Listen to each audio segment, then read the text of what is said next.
Imagine a world without vultures. The air is thick with disease, the ground littered with death. But these silent scavengers are not villains, they are guardians. You're watching Roar and Wings, and today we reveal the unsung heroes who cleanse the wild, the vultures, nature's vital cleanup crew. When an animal falls on the vast plains of the Serengeti, it doesn't take long for the cleanup crew to arrive. Circling high above, with eyes that can spot death from a mile away, they descend, vultures. To many, their appearance is unsettling, a grim omen. But what we perceive as a macabre feast is, in reality, one of nature's most critical services. They are the ultimate recyclers, the sanitation department of the wild. Without them, the cycle of life and death would grind to a halt, leaving behind a world choked by decay. So how do they do it? How do these birds consume rotting carcasses teeming with bacteria that would be lethal to almost any other creature? The answer lies in their incredible, almost supernatural anatomy. Let's start with that iconic bald head. It might look a little strange, but it's a masterclass in hygiene. When a vulture plunges its head deep into a carcass, the lack of feathers prevents bits of flesh and blood from sticking. This keeps them clean and reduces the risk of infection. It's a simple, yet brilliant, evolutionary solution.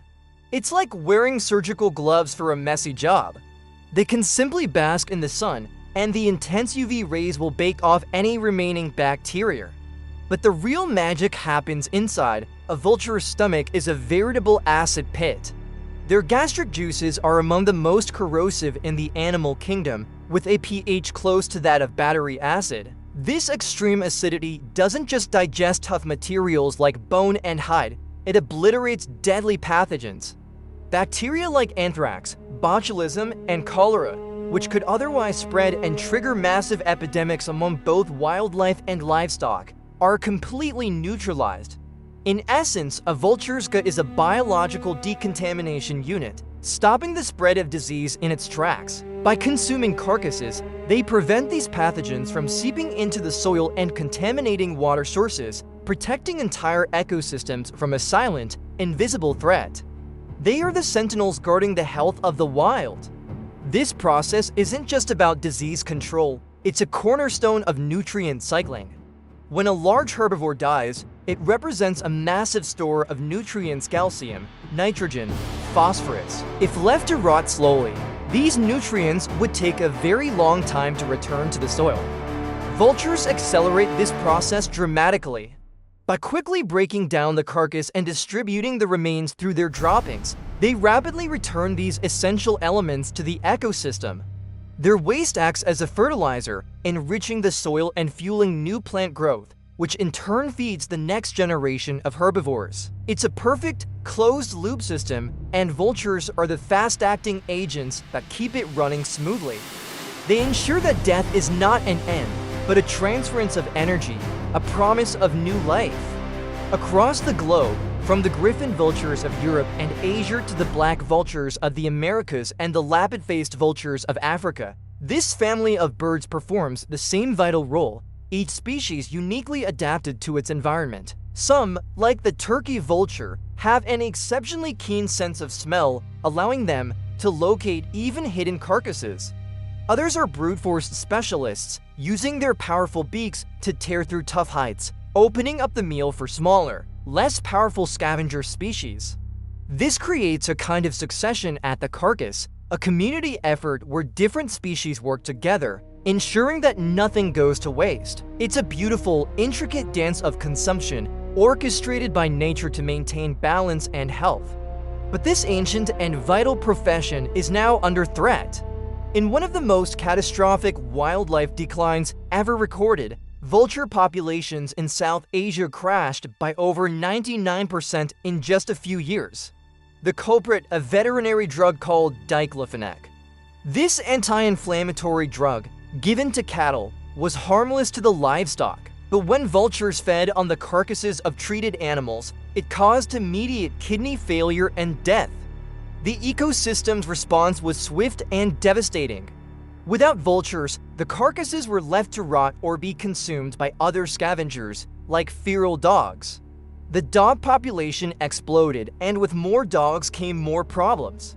The increase in their numbers led to a terrifying surge in rabies cases, as dogs carrying the disease came into closer contact with humans. It is estimated that this crisis led to tens of thousands of human deaths and cost the Indian government billions of dollars in healthcare. It was a harrowing lesson in just how interconnected everything is.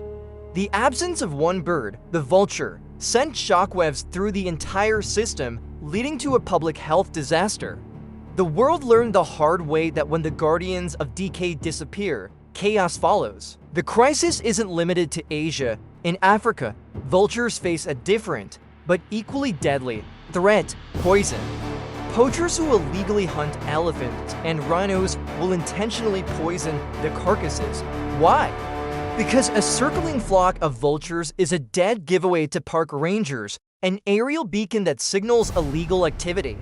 By killing the vultures, poachers can cover their tracks. A single poisoned elephant can wipe out hundreds of vultures, decimating local populations in a single, silent act of destruction. Beyond that, they also face habitat loss, collisions with power lines, and other human-induced threats. Many vulture species around the world are now critically endangered, teetering on the brink of extinction. We are at risk of losing our planet's most efficient and essential cleanup crew, and the consequences could be dire. But there is hope. Conservationists are fighting back. In South Asia, diclofenac has been banned for veterinary use, and vulture restaurants, safe feeding sites where uncontaminated carcasses are provided, are helping populations to slowly recover. In Africa, anti-poaching patrols are working to protect not just the megafauna, but the vultures as well. Rapid response teams are being trained to decontaminate poisoned carcasses before the birds can feed. Public awareness campaigns are shifting perceptions, helping people to see vultures not as disgusting harbingers of doom, but as the magnificent and necessary creatures they are. We are beginning to understand their true worth. The next time you see a vulture, whether in a documentary or soaring on a thermal high above, take a moment.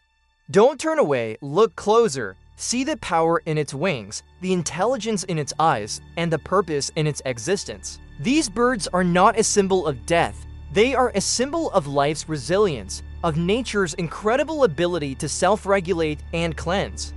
They are a testament to the fact that even in decay, there is beauty and purpose. They are the janitors, the doctors, and the guardians of the wild. They feast on death so that life may continue. Thank you for joining us on Roar and Wings. If you were fascinated by the secret life of these incredible birds, please hit that like button and subscribe for more deep dives into the animal kingdom. Let us know in the comments what you think about vultures. We'll see you in the next one.